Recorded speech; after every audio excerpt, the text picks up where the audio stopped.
जय हिंद बच्चों, आज हम पढ़ने जा रहे हैं क्लास 9th का मैथ सब्जेक्ट और मैथ सब्जेक्ट का चैप्टर नंबर 8 जिसका नाम है चतुर्भुज। इंग्लिश में चतुर्भुज को क्वाड्रिलेटरल कहा जाता है। बच्चों, जैसा कि आपको याद होगा कि हमने हमारी ज्योमेट्री की रिवीजन क्लास में पॉलीगन, लाइन सेगमेंट, ट्राइंगल और क्वाड्रिलेटरल पढ़े थे। तो क्यों ना इस चैप्टर को पढ़ने से पहले एक छोटा सा रिकैप हो जाए। बच्चों, जैसा कि हमने हमारी रिवीजन क्लास में सीखा था कि कैसे एक छोटे से पॉइंट से लाइन बनती है, लाइन सेगमेंट्स ड्रॉ होते हैं और कैसे दो या दो से अधिक लाइन सेगमेंट्स को शेप बनाते हैं। ये शेप्स क्या होती हैं? जैसे कि ट्रायंगल, जब तीन लाइन सेगमेंट आपस में एक दूसरे को इंटरसेक्ट करते हैं तो वे ट्रायंगल बनाते हैं और ये आपस में क्लोज फिगर होते हैं। इसी प्रकार तीन या तीन से अधिक लाइन सेगमेंट जब एक दूसरे को इंटरसेक्ट करते हैं तो वे कौन सा शेप बनाते हैं? क्वाड्रिलेटरल। क्वाड्रिलेटरल जिसे कि चतुर्भुज कहा जाता है। अब आपको इस पिक्चर में दिखाई दे रहा होगा कि हमारा जो क्वाड्रिलेटर है ये क्लोज्ड 4 साइडेड फिगर है, अर्थात इसके कितने एंड पॉइंट्स दिखाई दे रहे हैं हमें? 4 एंड पॉइंट्स। बच्चों, अब आपको दिखाई दे रहा होगा कि यहाँ पर विभिन्न प्रकार की आकृतियाँ हैं जो कि क्लोज्ड है और 4 साइडेड हैं। तो ये सभी हमारे क्या कहलाएंगे? क्वाड्रिलेटर अर्थात चतुर्भुज। Why it is called quadrilateral? अब प्रश्न ये उठता है कि इन सभी फिगर्स को क्वाड्रिलेटर्स क्यों कहा जाता है? क्योंकि क्वाड्रिलेटरल में जो क्वाड वर्ड होता है उसका मीनिंग होता है 4 और लेटरल का मीनिंग क्या होता है? साइड, अर्थात 4 साइडेड फिगर या 4 भुजाओं वाला फिगर।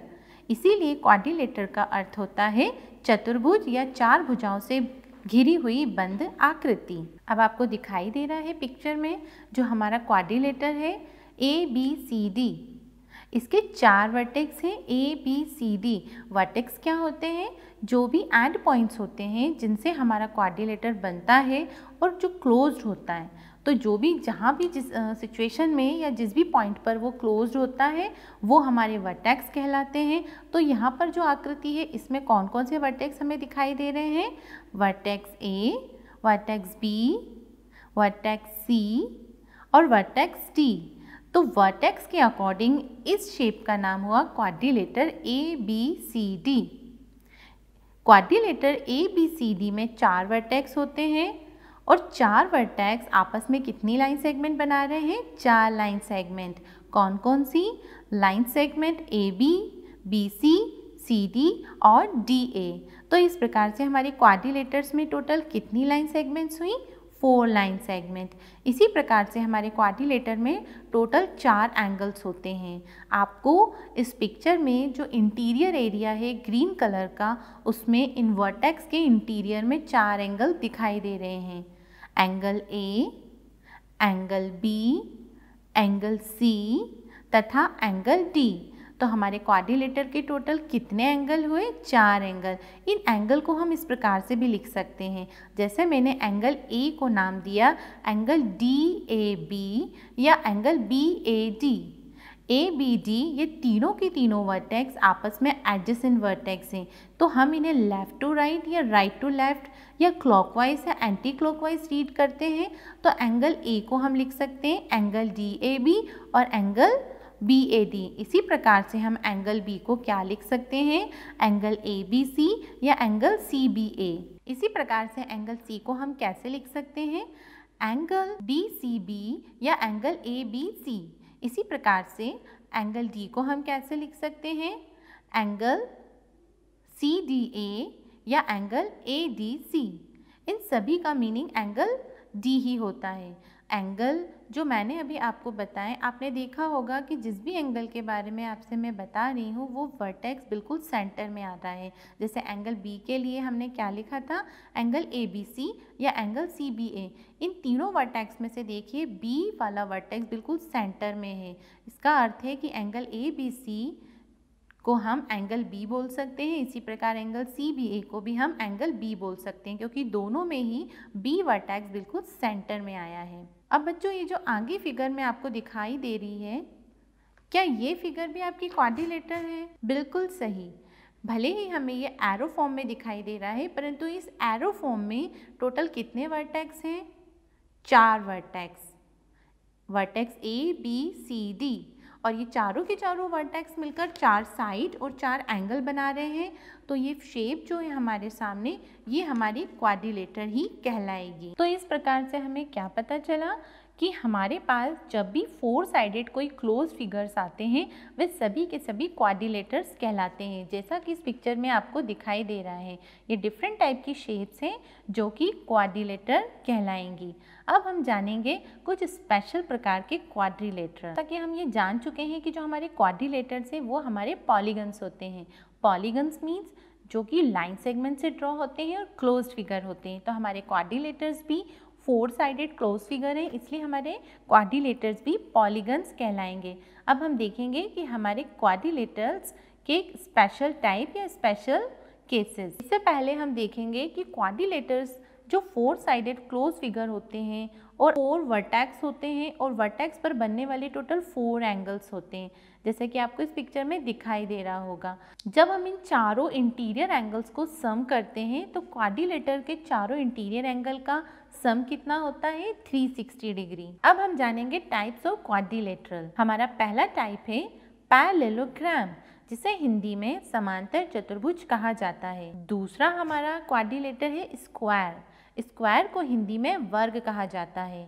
और तीसरा हमारा क्वाड्रिलेटर है रेक्टेंगल, इसे हिंदी में आयत कहा जाता है। हमारा चौथा क्वाड्रिलेटर है रोम्बस, जिसे हिंदी में समचतुर्भुज कहा जाता है। और 5वें नंबर का क्वाड्रिलेटर है हमारा ट्रेपेजियम, इसे हिंदी में समलंब चतुर्भुज कहा जाता है। और लास्ट वाला है काइट, जिसे कि हिंदी में पतंग कहा जाता है। तो चलिए बच्चों, अब हम जानते हैं कि ये विभिन्न प्रकार के क्वाड्रिलेटर आखिर होते क्या हैं। जैसा कि स्क्रीन पर आपको दिखाई दे रहा है क्वाड्रिलेटर ABCD, इसे हम पैरेललोग्राम कहेंगे। पैरेललोग्राम में जैसे कि पैरेलल वर्ड हमें सुनाई दे रहा है, अर्थात ऐसे क्वाड्रिलेटर जिसकी अपोजिट साइड आपस में पैरेलल और इक्वल होती हैं। अब यहाँ पर हमें जो साइड है, इन चारों साइड में से मुझे 2 साइड्स जैसे कि साइड AB और साइड CD, ये दोनों आपस में अपोजिट हैं और ये दोनों आपस में पैरेलल भी हैं। इसी प्रकार से साइड BC और साइड AD, ये दो अपोजिट साइड भी आपस में पैरेलल और इक्वल। तो हम कह सकते हैं कि हमारा जो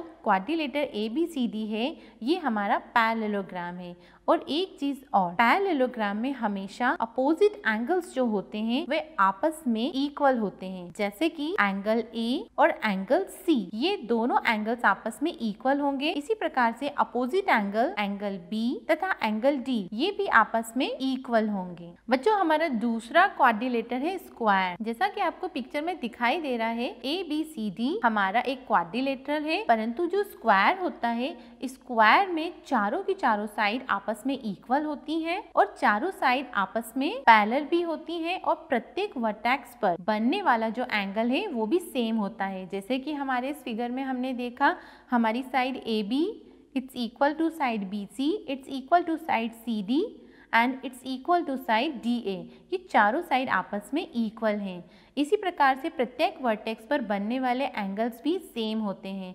जैसे कि आपको दिखाई दे रहा है कि हमारा angle A, angle B, angle C और एंगल D अपने आप में 90 डिग्री के एंगल्स बना रहे हैं। तो ये थे हमारे स्क्वायर। बच्चों, हमारा तीसरा क्वाड्रिलेटर है रेक्टेंगल।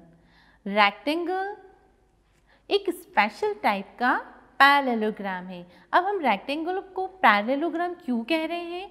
क्योंकि हम जानते हैं कि पैरेललोग्राम में तो अपोजिट साइड आपस में इक्वल होती हैं, उसी प्रकार से हमारे रेक्टेंगल में भी जो अपोजिट साइड्स हैं वो आपस में इक्वल होती हैं। और रेक्टेंगल प्रत्येक वर्टेक्स पर 90 डिग्री एंगल बनाते हैं।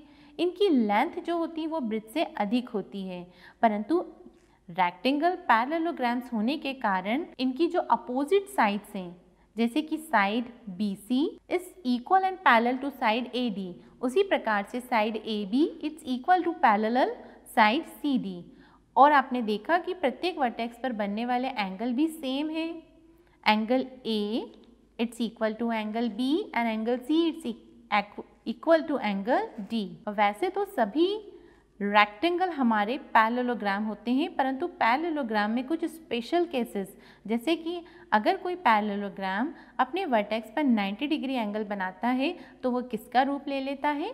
रेक्टेंगल का। तो हम ये कह सकते हैं कि सभी प्रकार के रेक्टेंगल हमारे पैरेललोग्राम होते हैं, परंतु सभी पैरेललोग्राम हमारे रेक्टेंगल नहीं होते हैं। बच्चों हमारा नेक्स्ट क्वाड्रिलेटर है रोम्बस। जैसे कि आपको इस पिक्चर में दिखाई दे रहा है, ये भी एक 4 साइडेड क्लोज फिगर है ABCD। और रोम्बस की क्वालिटी क्या है? रोम्बस एज स्क्वायर दिखने में एक जैसे लगते हैं। क्यों? क्योंकि रोम्बस की भी 4 साइडेड जो होती हैं वो आपस में इक्वल होती हैं, परंतु स्क्वायर के प्रत्येक वर्टेक्स पर बनने वाले जो एंगल है वो 90 डिग्री होते हैं, परंतु रोम्बस में नहीं। और रोम्बस भी हमारे स्पेशल प्रकार के पैरेललोग्राम हैं। क्यों? क्योंकि हमारे रोम्बस की भी अपोजिट साइड्स जो होती हैं वो आपस में इक्वल एंड पैरेलल होती हैं। और चारों साइड्स इक्वल हैं, that's mean side AB it's equal to side BC, it's equal to side CD and it's equal to side AD। और AB parallel to CD and side AD parallel to side BC। Parallelogram होने के कारण rhombus में भी जो opposite angles होते हैं वे आपस में इक्वल होते हैं। जैसे कि आपको इस पिक्चर में दिखाई दे रहा है, एंगल A किसके इक्वल होगा? एंगल C के।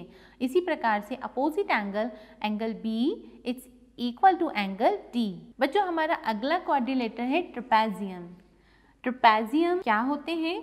ट्रेपेजियम को हिंदी में समलंब चतुर्भुज कहा जाता है। ट्रेपेजियम में भी 4 साइडेड क्लोज फिगर है, परंतु 4 साइडेड में से जो 2 साइड्स का हमारा पेयर है वो आपस में पैरेलल होगा, और जो बाकी बचा हुआ हमारा दूसरा पेयर है वो आपस में पैरेलल नहीं होगा। जैसा कि आपको इस पिक्चर में दिखाई दे रहा है, side AD it's parallel to side BC, परंतु AB और CD आपस में पैरेलल दिखाई नहीं दे रहे हैं। बच्चों हमारा अंतिम क्वाड्रिलेटर है काइट, जिसे हिंदी में पतंग कहा जाता है। काइट किस प्रकार के क्वाड्रिलेटर्स होते हैं?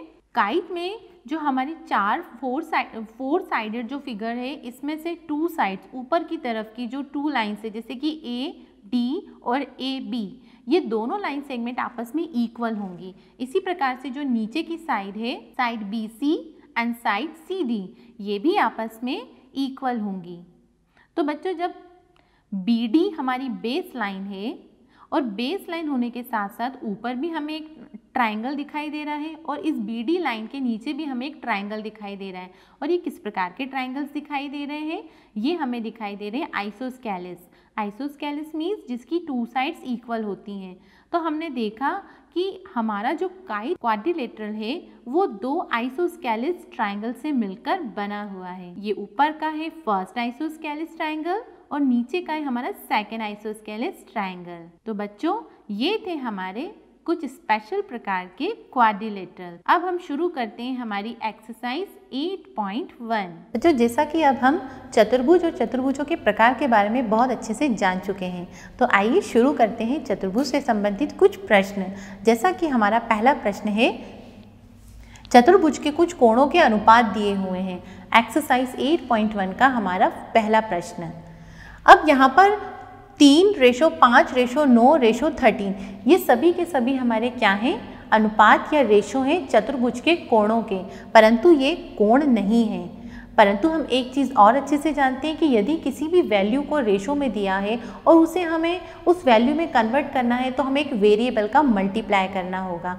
तो हम स्टार्ट करते हैं हमारा प्रश्न नंबर 1। 3:5:9:13 से मिलकर बनने वाले कोण हैं। इन कोणों को मैं माना कि हमारे जो कोण हैं, इन कोणों को मैं अगर एक वेरिएबल x से मल्टीप्लाई करती हूँ, जैसे कि 3x, 5x, 9x और 13x। अब ये वेरिएबल के साथ मल्टीप्लाई होने के साथ ही ये हमारे बन गए हैं कोण। पहले इनका था रेशो, और कोण हमेशा डिग्री में आते हैं, इसलिए इन सभी में मैंने ये डिग्री पुटअप की हुई है। बच्चों जैसा कि अब हमने इस चैप्टर की स्टार्टिंग में सीखा था कि चतुर्भुज के चारों कोणों का योग कितना होता है? Very good, 360 degree. तो क्यों ना हम इनको भी प्लस करके इक्वल में 360 डिग्री पुटअप करें। Let's start.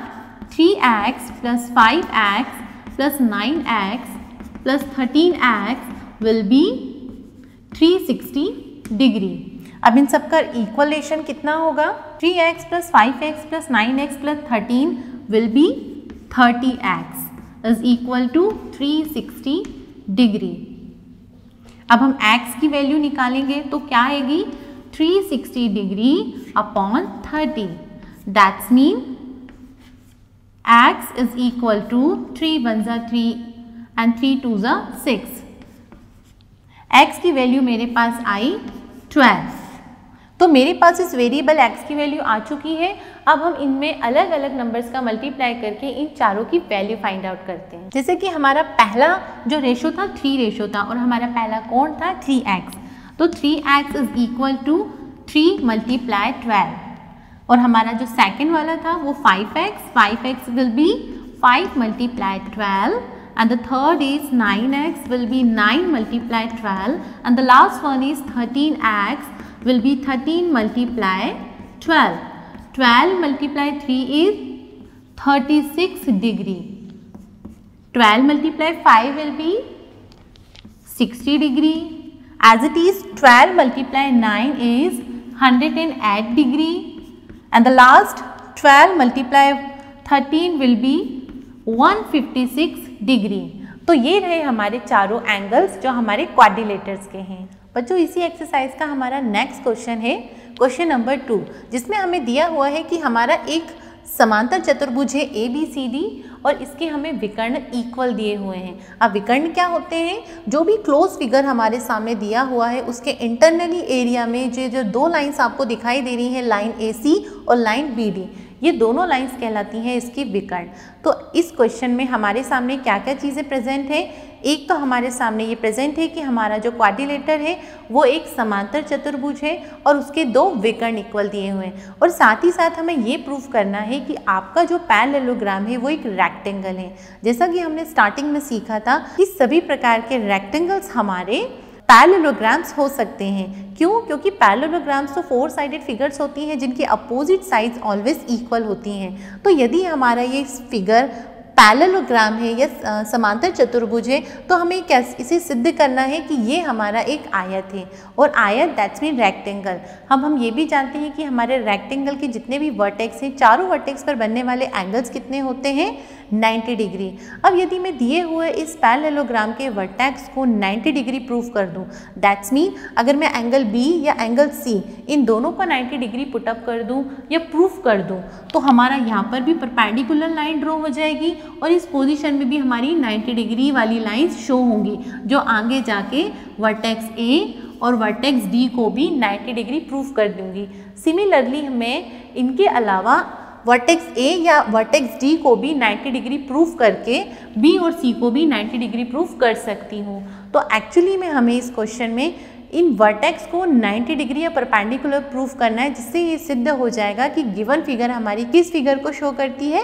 रेक्टेंगल को। तो आइए शुरू करते हैं। बच्चों इस फिगर में मैंने देखा कि जब भी मेरे डायगोनल्स एक दूसरे को इंटरसेक्ट कर रहे हैं तो मुझे इस फिगर में 4 ट्राइंगल्स दिखाई दे रहे हैं और उन ट्राइंगल्स में से मैंने 2 ट्राइंगल्स लिए हुए हैं, ट्राइंगल ABC और ट्राइंगल DCB।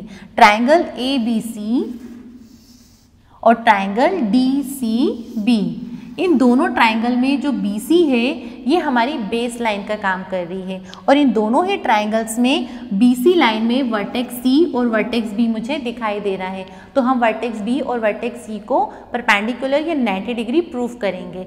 आप इन दोनों ट्राइंगल्स के अलावा ट्राइंगल ABAD या CDAB पुटअप करके A और D को भी आप 90 डिग्री प्रूफ कर सकते हैं। ठीक है बच्चों, तो हमने देखा कि दोनों ट्राइंगल्स में जो BC है ये दोनों ट्राइंगल्स में मुझे दिखाई दे रही है। तो BC जो दोनों ट्राइंगल्स में मुझे दिखाई दे रही है और जो चीज़ दोनों ट्राइंगल्स में होती है हम उसे कहते हैं कॉमन। तो ये इक्वल है, क्यों? क्योंकि ये दोनों ही ट्राइंगल्स में कॉमन साइड है। इसी प्रकार से ट्राइंगल ABC में आपने देखा कि मुझे एक डायगोनल AC दिखाई दे रहा है।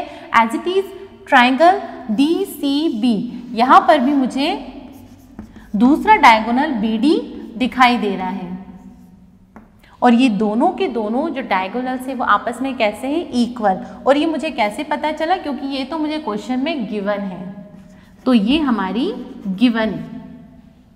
Last one is AB and DC, AB and CD। ये दो लाइंस इन दोनों ट्राइंगल्स में आ रही हैं और ये दोनों आपस में इक्वल है। परंतु ये हमने इक्वल क्यों लिखा? क्योंकि हमारे क्वेश्चन में हमें जो फिगर है वो एक पैरेललोग्राम का है और पैरेललोग्राम में हमेशा जो अपोजिट साइड्स होती हैं वो ऑलवेज पैरेलल एंड इक्वल होती हैं। ठीक है बच्चों, तो ये हमारी parallel and equal according to parallelograms. अब हमने देखा कि ये तीनों की तीनों साइड 1, साइड 2, साइड 3, इन तीनों साइड्स को इक्वल होने के कारण मैं कह सकती हूँ कि हमारे जो दोनों ट्राइंगल हैं वो आपस में क्या होंगे, कॉन्ग्रुएंट। कॉन्ग्रुएंट दैट्स मीन ये दोनों सेम होंगे। और साइड साइड साइड, ये जो तीनों हैं मुझे साइड दिखाई दे रही हैं, तो एज रूल्स के अकॉर्डिंग मैं बोल सकती हूँ कि मेरा triangle ABC it's congruent to triangle DCB। SSS के अलावा बहुत सारे रूल्स या क्राइटेरियाज होते हैं जो आपने आपकी पिछली क्लासेस में देखा होगा। यहाँ पर इस क्वेश्चन में मुझे कौन सा रूल्स दिखाई दे रहा है, SSS। एस का मीनिंग होता है साइड साइड साइड। ठीक है बच्चों, तो यहाँ पर मैंने इन दोनों ट्राइंगल्स को कॉन्ग्रुएंट प्रूफ कर दिया। कॉन्ग्रुएंट्स का मीनिंग होता है कि इन दोनों ट्राइंगल्स में जो यूज होने वाले पार्ट्स हैं वे सभी आपस में इक्वल या करस्पॉन्डिंग होंगे। तो इसके अकॉर्डिंग मैं एक चीज़ और बोल सकती हूँ कि हमारा जो ट्राइंगल ABC है वो किसके इक्वल होगा, ट्राइंगल DCB के अकॉर्डिंग। और हम किसके अकॉर्डिंग बोल सकते हैं, CPCT के according. CPCT that's mean corresponding parts of both triangle. तो बच्चों देखा आपने कि मैंने कैसे SSS क्राइटेरिया का यूज़ करके इन दोनों ट्राइंगल्स को कॉन्ग्रुएंट प्रूफ किया, और कॉन्ग्रुएंट प्रूफ होने के बाद ये दोनों के दोनों एंगल्स जो है वो आपस में इक्वल हो गए। अब एंगल ABC में से कौन सा वर्टेक्स मुझे सेंटर में दिखाई दे रहा है, vertex B। As it is यहाँ पर मुझे एंगल C दिखाई दे रहा है। तो एक्चुअली में इसका मीनिंग है कि एंगल B किसके इक्वल है, एंगल C। अब हमने एंगल B और एंगल C को इक्वल तो प्रूफ कर दिया, परंतु अभी हमने इन्हें 90 डिग्री प्रूफ नहीं किया। तो चलिए अब ये भी देख लेते हैं, एंगल B और एंगल C। आपने देखा कि हमारा जो पैरेललोग्राम है वो ये दो पैरेलल जाती हुई लाइंस को शो कर रहा है। अगर ये हमारी दो पैरेलल लाइंस हैं तो फिर BC हमारी क्या कहलाएगी, ध्यान से देखिए। ये हमने प्रीवियस क्लास में सीखा था कि हमारी जब भी दो पैरेलल लाइंस होती हैं, उन दोनों पैरेलल लाइंस को जब कोई वर्टिकली, या ज़रूरी नहीं है कि वर्टिकली हो, अगर इस प्रकार से कोई तीसरी लाइन इंटरसेक्ट करके जाती है डिफरेंट पॉइंट पर, तो इस लाइन को हम क्या कहते हैं, ट्रांसवर्सर। तो इस प्रकार से इस फिगर में BC हमारा किसका काम कर रही है, ट्रांसवर्सर का। तो ट्रांसवर्सर के अकॉर्डिंग हमने देखा कि हमारे जो बनने वाले एंगल्स हैं, angle ABC plus angle DCB, यही दोनों एंगल्स इस पॉइंट पर और इस पॉइंट पर, इन दोनों का सम 180 डिग्री होना चाहिए। क्यों, क्योंकि एंगल B और एंगल C, एंगल B और एंगल C ये हमारी ट्रांसवर्सल के सेम साइड पर बनने वाले एंगल हैं, जिसे कि को इंटीरियर एंगल कहा जाता है। तो हम इसे को इंटीरियर एंगल के अकॉर्डिंग इन दोनों का प्लस कितना लिख सकते हैं, 180, जो कि हमने ट्रांसवर्सल में सीखा था। अब यदि इन दोनों का सम 180 डिग्री है, और इससे थोड़ी देर पहले हमने प्रूफ करा कि हमारा एंगल B और एंगल C इक्वल है, दैट्स मीन मैं एंगल ABC की जगह एंगल DCB भी पुटअप कर सकती हूँ, और एंगल DCB की जगह मैं एंगल ABC भी पुटअप कर सकती हूँ। तो चलिए हमें पुटअप करके देखते हैं कि हमें क्या मिलता है। Angle ABC as it is, और एंगल DCB की जगह मैंने रखा angle ABC। It's equal to 180 degree. That's mean angle ABC plus angle ABC will be become 2 times of angle ABC. It's equal to 180 degree. Angle ABC it's equal to 180 upon 2. That's mean 90 degree. अब angle ABC का मतलब क्या होता है, angle B हमारा कितना आया, 90 degree. और हम जानते हैं कि एंगल B हमारा किसके इक्वल है, एंगल C की जगह। तो एंगल B और एंगल C को हमने 90 डिग्री प्रूफ कर दिया है, जो कि हमारी क्वेश्चन की रिक्वायरमेंट थी। तो ठीक है बच्चों, हमने यहाँ पर हमारे इस क्वेश्चन में एंगल B और एंगल C को 90 डिग्री प्रूफ कर दिया। दैट्स मीन एंगल A और एंगल D ये भी आपस में 90 डिग्री होंगे। और जब भी पैरेललोग्राम के चारों वर्टेक्स 90 डिग्री प्रूफ हो जाते हैं तो वो क्या बन जाता है, हमारा एक रेक्टेंगल।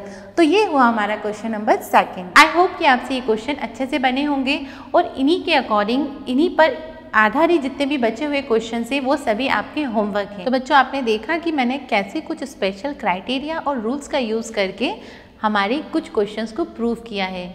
इसी प्रकार से जो बचे हुए क्वेश्चन हैं आपको भी इसी प्रकार से कंप्लीट करना है, एंड आई होप कि वो आपसे बनेंगे और बहुत अच्छे से बनेंगे। वे सभी बचे हुए क्वेश्चंस आपके होमवर्क हैं। जय हिंद, धन्यवाद।